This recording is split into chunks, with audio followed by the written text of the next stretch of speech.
Let me play the fool. With mirth and laughter let old wrinkles come, and let my liver rather heat with wine than my heart cool with mortifying groans. Why should a man whose blood is warm within sit like his grandsire cut in alabaster, sleep when he wakes, and creep into the jaundice by being peevish? I tell thee what, Antonio, I love thee, and 'tis my love that speaks. There are a sort of men whose visages do cream and mantle like a standing pond, and do a wilful stillness entertain, with a purpose to be dressed in an opinion of wisdom, gravity, and profound conceit. As who should say, I am Sir Oracle, and when I open my lips let no dog bark. O my Antonio, I do know of these that therefore are only reputed wise for saying nothing, when I am very sure, if they should speak, would almost damn those ears, which, hearing them, would call their brothers fools.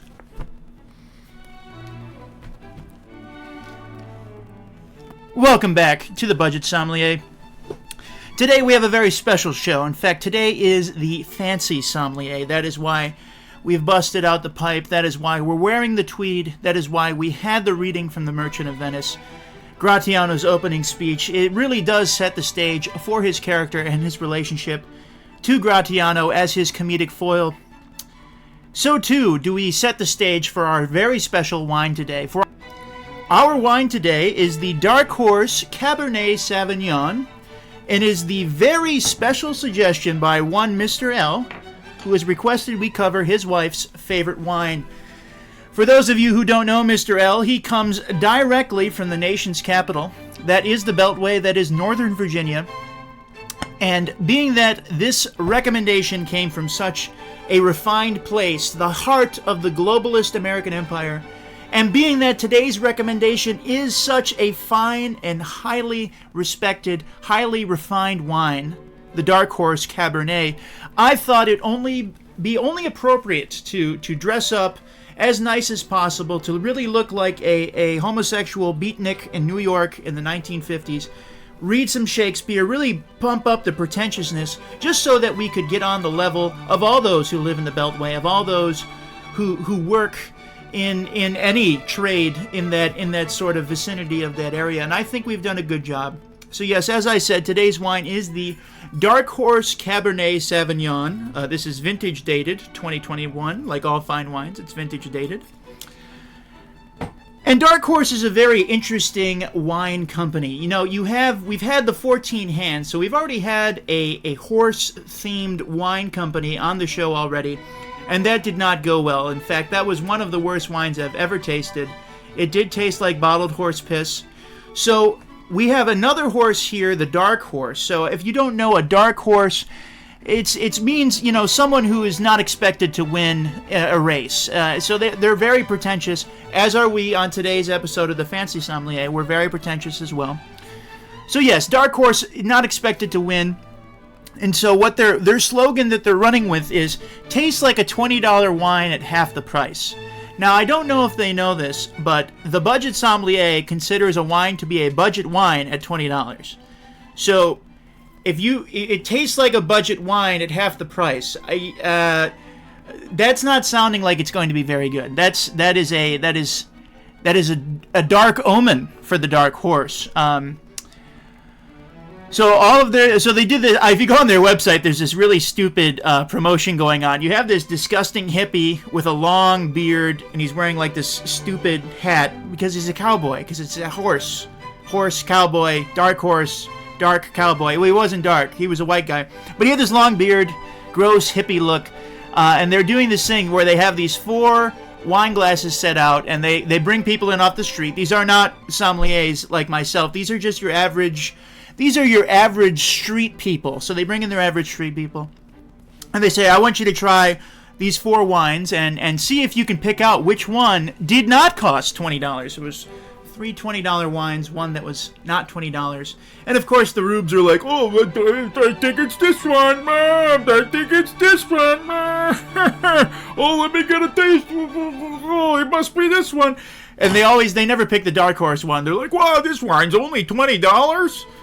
Yeah, it's not even $20. It's not even $20. So they're like, oh, this wine's not even $20. And they all have to get on the mechanical horse and they get thrown off. And it's like, haha, you're an idiot. Almost said a bad word. You're an idiot. And And yeah, so they're supposed to feel bad. It's like, well, our wine is so good that it tastes like a $20 bottle, but it doesn't cost $20. In fact, today's bottle costs $9 at the local grocery store. So that's a bit about Dark Horse. It's a really silly company. I don't like the horse theming. Horses and wine, these are two things that simply do not go together. I don't know why they keep trying to make it happen. So I just wanted to get right into this one. The Fancy Sommelier is not going to waste your time talking about Cabernet Sauvignon. That is the most common red wine variety in the world. Everybody makes a Cabernet. Cabernet's in all the French wines. It's all blended in there. It's Cabernet. You don't need any special information. I'd read more Shakespeare before I tell you more about Cabernet Sauvignon. Again, this is not a corked wine. So we have a cap. Again, It tastes like a $20 wine for half the price. So it tastes like a bad wine for half the price. We're going to see what it tastes like. That cap smelled like ESS. That cap smelled really bad. I don't know if that's just because it's a plastic cap. I really don't know what's going on. But that was a bad cap smell. Editor, place the cap smell here below. Cap smell, bad cap smell. So we're going to get right into this one. And so yeah, this is Dark Horse Cabernet. So let's pour it into the glass here. Wow, is this a 70s soft rock band? Because that is some Deep Purple. Take a look at that. There's not a hint of red except around the edges. So there is a hint of red around the edges. But that is a very deep purple. That is what they call at the sommelier school. That is a deep wine-colored wine. So on the Pantone scale, wine color is one after deep purple, and then it's one above deep purple indigo. So that's deep wine color, deep purple wine color, reddish wine color, and then going down the Pantone scale, reddish wine color, deep purple, deep wine color, and of course the other thing that I said, that is a real. I'm a color expert and a budget sommelier. I wear a lot of hats. Let's see if we can beat the cap smell here, because we've poured it into our stemmed wine glass. So we've started the oxidation process. Let's take a sniff.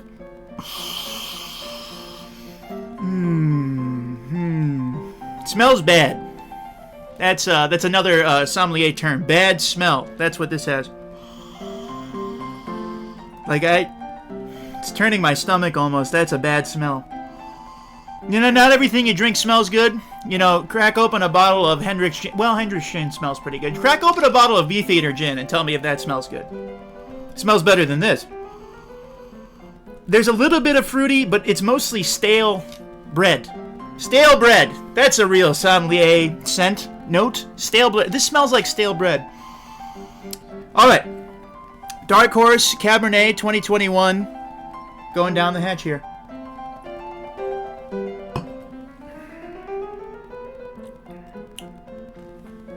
Okay.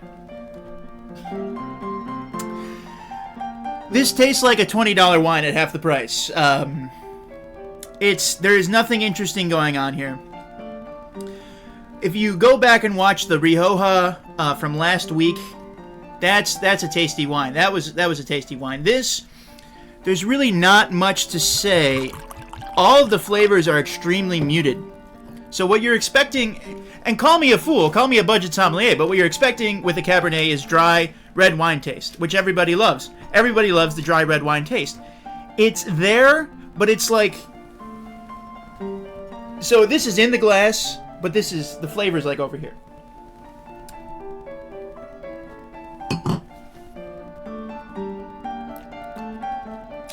Yeah.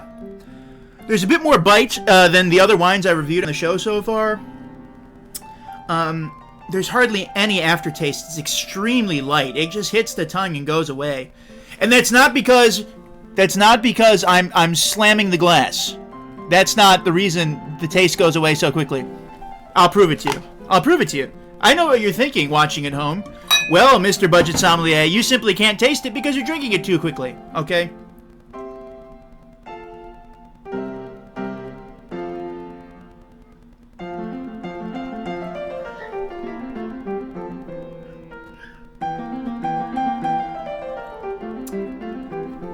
Again, it's extremely light.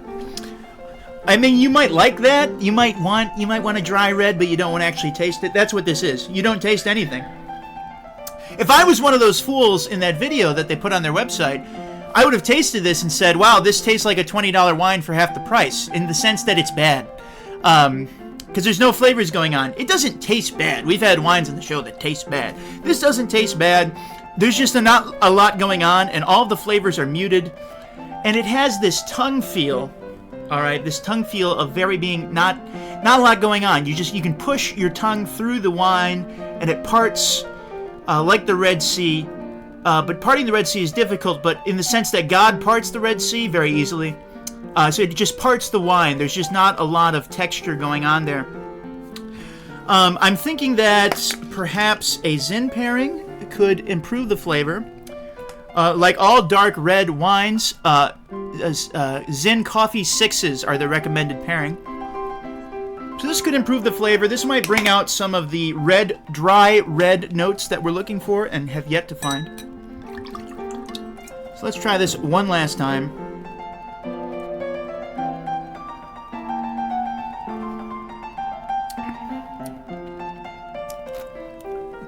Well, no, the Zin didn't really bring out any of the flavor. Yeah, I'm going to say that this is borderline. I mean, for $9, it's really not that expensive, and it doesn't taste bad.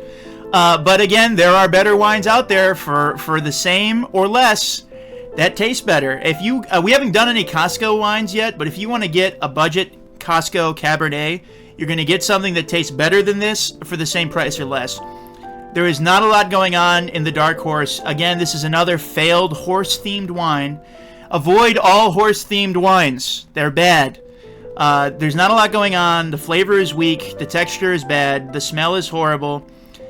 But again, it didn't make me sick. I don't want to spit it out like I wanted to spit out that 14 hands nonsense. Hot to trot. More like hot to take a dumperuno in your pants. Yeah, I'm going to say that this is borderline, and I would not recommend purchasing it. Go and get the Costco Napa Valley Cab instead. It's much better. We'll review it.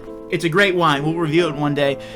But yes, I'm going to say pass on the Dark Horse 2021. It's a borderline wine. It didn't make me throw up, but it doesn't taste that great for what you're paying.